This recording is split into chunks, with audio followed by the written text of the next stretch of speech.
अपने काम पर गर्व करना मतलब ये जानना कि मैंने अपना सर्वश्रेष्ठ दिया। एक अच्छा काम और उसे करने वाले इंसान को एक दूसरे से अलग नहीं किया जा सकता। जिस काम में दिल नहीं होता वो नतीजा भी नहीं देता। दृष्टिकोण ही अंतर पैदा करता है। 3 व्यक्ति ईंटें जोड़ने का एक जैसा कार्य कर रहे थे। एक राहगीर ने उनसे सवाल किया, आप क्या कर रहे हैं? पहले व्यक्ति ने बेमन से कहा, क्या तुम नहीं देख रहे? मैं रोजी रोटी के लिए मजदूरी कर रहा हूं।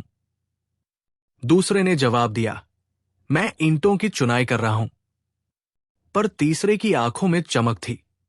उसने मुस्कुराकर कहा, मैं एक भव्य स्मारक बना रहा हूं। तीनों एक ही काम कर रहे थे, पर उनका नजरिया बिल्कुल अलग था। क्या उनका नजरिया उनके काम की गुणवत्ता और उनके जीवन के अनुभव पर असर डालेगा? निसंदेह, दृष्टिकोण ही वो तत्व है जो साधारण को असाधारण बना देता है। उत्तमता, कार्य में गौरव का प्रतिबिंब। उत्तमता वही जन्म लेती है जहां व्यक्ति को अपने काम को पूरे गर्व, समर्पण और सच्चाई से अंजाम देने की लगन होती है। चाहे वो काम कार धोने का हो, फर्श पोंछने का या एक भव्य चित्र बनाने का। हर कार्य करने वाले का प्रतिबिंब बनता है। हर बार पहली बार की तरह उत्तम रूप से कार्य करें। यही आज का श्रेष्ठ काम आपके कल का सबसे अच्छा बीमा बनता है। पूर्णता का महत्व। माइकेलेंजेलो की सीख। माइकेलेंजेलो कई दिनों से एक मूर्ति को गढ़ने में लगे थे। वो हर छोटे से छोटे हिस्से को ठीक करने में बहुत समय दे रहे थे। एक व्यक्ति ने ये देखकर पूछा, तुम इतनी मेहनत इन छोटी छोटी बातों में क्यों कर रहे हो? ये तो किसी को नजर भी नहीं आएंगी। माइकेलेंजेलो ने मुस्कुराकर जवाब दिया, छोटे छोटे विवरण ही पूर्णता को जन्म देते हैं। और पूर्णता वो कोई छोटी चीज नहीं होती। गुणवत्ता की पहचान तेजी से नहीं, उत्कृष्टता से होती है।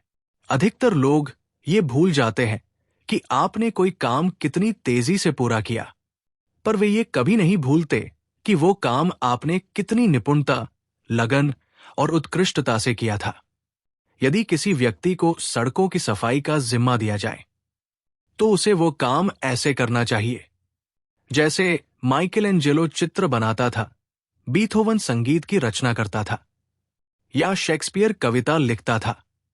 वो सड़क इतनी साफ और चमकदार होनी चाहिए कि स्वर्ग और पृथ्वी दोनों के राहगीर ठहरकर कहें, यहां एक इंसान रहता था जिसने अपने काम को गर्व, समर्पण और उत्कृष्टता से निभाया। कोई भी कार्य, छोटा हो या बड़ा, जब आत्मा से किया जाए तो वो स्वयं एक पुरस्कार बन जाता है। खराब ढंग से अनेक कार्य करने से कहीं बेहतर है कि कुछ ही कार्य करें पर उन्हें पूरे मन और निष्ठा से अंजाम दें। शिष्य बनने की ललक रखें। किसी मार्गदर्शक को खोजिए। ज्ञान के मार्ग पर चलने के लिए सबसे पहला कदम है शिष्य बनने की इच्छा।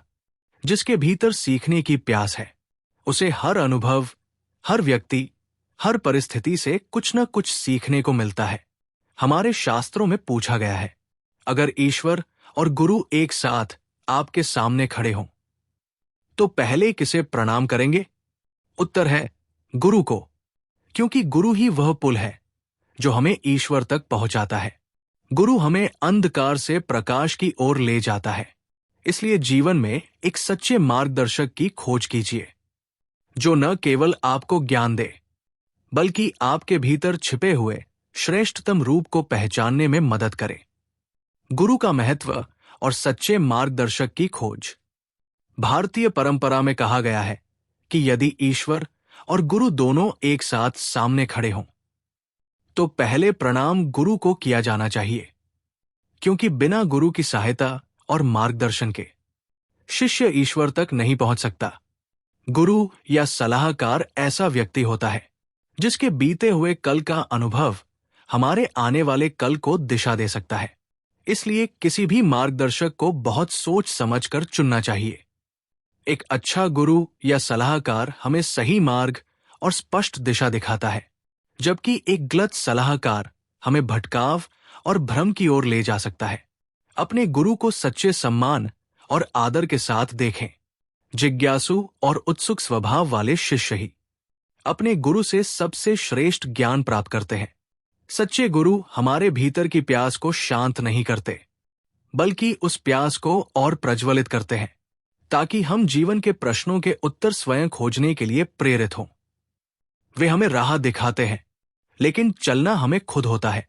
वे हमारे हाथ में दीपक थमा देते हैं, लेकिन अंधेरे से निकलने की यात्रा हमें ही तय करनी होती है। क्या हमारे भीतर सफलता की जरूरी खूबियां हैं?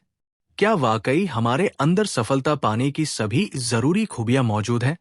कई लोगों को लगता है कि वे इन योग्यताओं से वंचित हैं, और इसलिए वे खुद को केवल एक सामान्य इंसान मान लेते हैं। लेकिन सच्चाई इससे बिल्कुल अलग है। हम सभी में वे 10 विशेषताएं पहले से ही मौजूद हैं, जिनका इस अध्याय में उल्लेख किया गया है। यह संभव है कि वे खूबियां अभी पूरी तरह विकसित न हुई हों, या हमें उनका एहसास न हुआ हो, लेकिन उनका होना निश्चित है। कई बार हम अपने भीतर छुपी क्षमताओं से अनजान होते हैं, लेकिन जैसे ही हम उन्हें पहचान लेते हैं, हमारे सोचने, काम करने और परिणाम पाने के तरीके में क्रांतिकारी बदलाव आ जाता है। ये कुछ वैसा ही है जैसे किसी के आंगन में ही करोड़ों का खजाना दफन हो, और वो व्यक्ति पूरी जिंदगी उस खजाने से अनजान रहे। खजाने का होना और उसका पता होना 2 अलग बातें हैं। खजाना तभी मूल्यवान बनता है जब हम उसे खोजकर उपयोग में लाते हैं। हम सभी के भीतर एक असीमित शक्ति और संभावना का खजाना छिपा हुआ है। जरूरत है बस उसे पहचानने, निखारने और पूरे आत्मविश्वास के साथ प्रयोग में लाने की।